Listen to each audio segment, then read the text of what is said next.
Hi friends, kitchen कट्टा ह्या आपल्या यूट्यूब चॅनलवर आपल्या सर्वांचं खूप खूप मनापासून स्वागत। आज आपण बनवतोय मस्त झणझणीत अशी सांडग्याची भाजी। त्यासाठी इथे मी अर्धी वाटी सांडगे घेतलेले आहेत। आता आपण हे सांडगे तव्यावरती भाजून घेऊयात।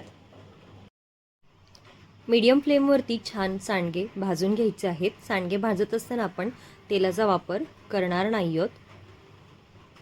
सांडगे छान भाजून घेतले आहेत, ते काढून घेऊयात। इथे मी एक भांडं घेतलं आहे, त्यामध्ये 1 चमचा तेल घालून घेऊयात। तेल गरम झालंय, त्यामध्ये जिरं घालून घेऊयात, कढीपत्त्याची पानं आणि बारीक चिरून घेतलेला कांदा। कांदा छान परतून घ्यायचा आहे। त्यामध्ये 1 टोमॅटो घालूयात। जर टोमॅटो नसेल तर चिंच घातली तरी चालेल। थोडीशी हळद घालूयात, धने जिरे पावडर, लाल तिखट आणि चवीनुसार मीठ। आता आपण हे सर्व व्यवस्थित मिक्स करून घेऊयात। थोडासा गरम मसाला छान मिक्स करून अगदी थोडंसं पाणी घालून घेणार आहोत। पाणी घालून आपण मिक्स करून 5 मिनिटं सर्व मसाले शिजवून घेऊयात। मसाले शिजतायत तोपर्यंत आपण जे सांडगे भाजून घेतले होते ते थोडेसे फोडून घ्यायचे आहेत। अख्खे सांडगे घेतले तर शिजायला फार वेळ लागतो। अशा प्रकारे थोडेसे फोडून घेतले की सांडगे शिजतातही छान आणि खायलाही टेस्टी लागतात।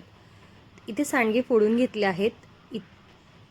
आपले मसाले सुद्धा शिजलेले आहेत। त्यामध्ये आपण हे फोडून घेतलेले सांडगे घालून घेऊयात।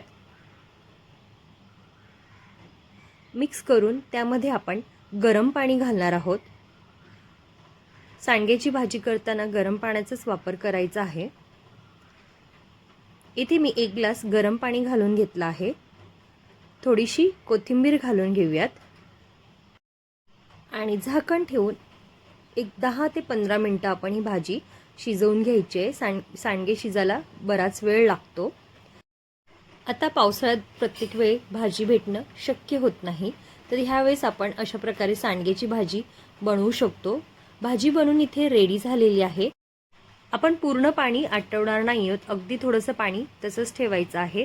खूप पातळ पण नाही किंवा खूप अशी सुक्की भाजी सुद्धा बनवायची नाही आहे सांडग्याची। अशा प्रकारे थोडंसं पाणी ठेवायचं आहे, जेणेकरून सांडग्याची भाजी खूप टेस्टी आणि सुक्की सुक्की लागत नाही।